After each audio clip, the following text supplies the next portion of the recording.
Okay, back again. Now, using the grid paper that you have, you need to draw an outline of a rectangle that is 4 centimeters by 3 centimeters. And I'm going to just do my cute little one right here. This is definitely not to scale, but 4 centimeters by 3 centimeters. Sorry.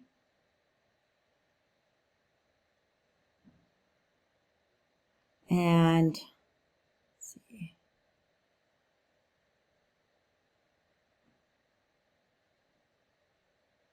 Oh boy, guys, this is okay. This is definitely, yours is definitely better. Ooh, dang it! Yours is definitely better. Oh, I keep hitting my drawing tablet edge. Ah. Okay. Now, in a perfect world, this would be a very lovely, even set of squares. And I know that yours is going to be. So don't laugh at Mrs. Da, but just feel good that yours looks better, okay? Now, area.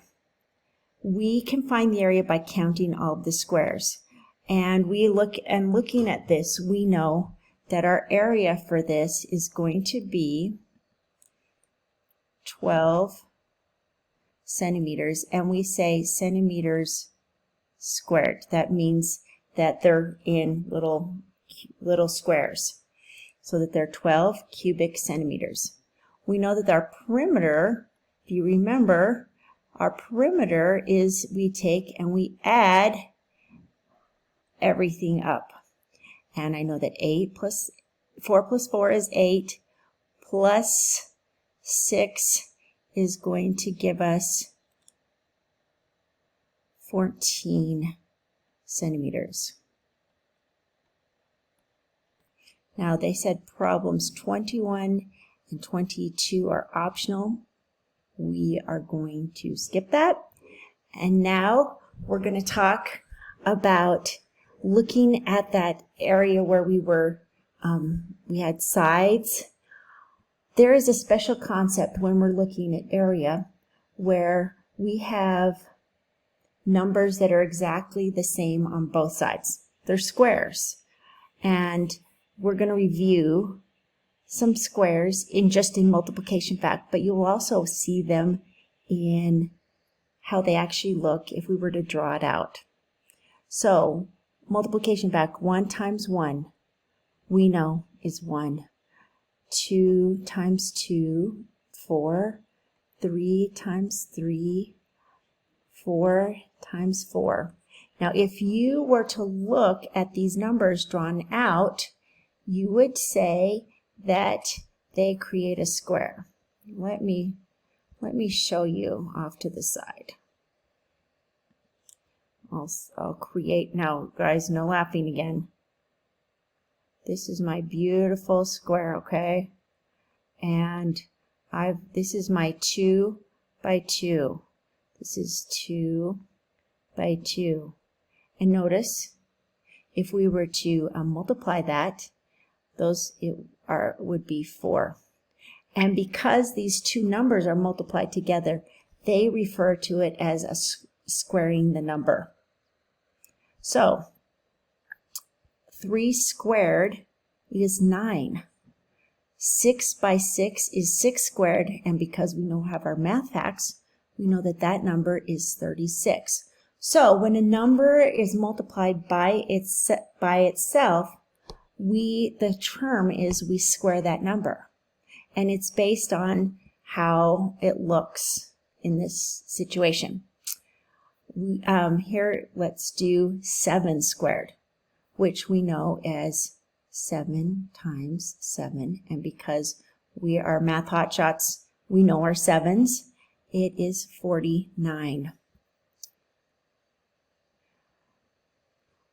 So to find the square root of a number, sometimes that is where we pull apart a number and say, where does it come from? The square root of 25 is when we take two numbers, we have a number that has been multiplied together, and then we pull apart to find out what number it came from. So when we see 25, we can look at it and go, oh, of course, the square root of 25, and this is how we show it. This, don't be confused with division. This is a square root symbol. We know is 5. And what we're saying is we're pulling apart that number when it's divided, when it's multiplied by itself. An example of this is when they say 9 squared. We have to think, what times itself equals 9? And because, let's see, 9 squared is 81. Excuse me. 9 squared is 81 because we know that when we square something, we multiply it.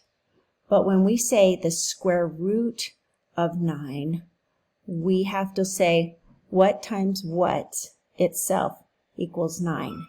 And it is 3. There is a function on the calculator that can determine this. That you will use later on as you get more involved in complex math. But it is helpful to know your math facts. So we look, the square root of 4. What times itself equals 4? 2. The square root of 16. What times itself equals 16? 4. I want you to do this one on your own. The square root of 64. What times itself equals 64? It's going to be 8. Now this can be really helpful when in this situation. If the area of a square is 49 square centimeters, how long is each side of the square? And we can take our, we can take our pencil, we draw it out, and we know that the area is 49. So what times what will equal 49? And because we are math hotshots, we know that 7 times 7 equals 49. It's a beautiful thing. And my friends, that is our investigation. Thank you for sticking with me. I wish you well today. Have an awesome, awesome day, and be on the lookout for squares.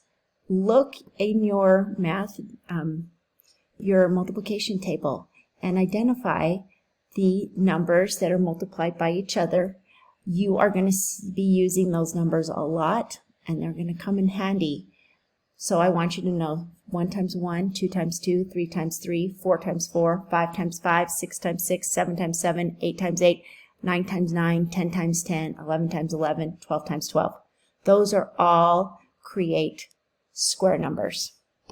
So good luck. I wish you well. Take care, everyone.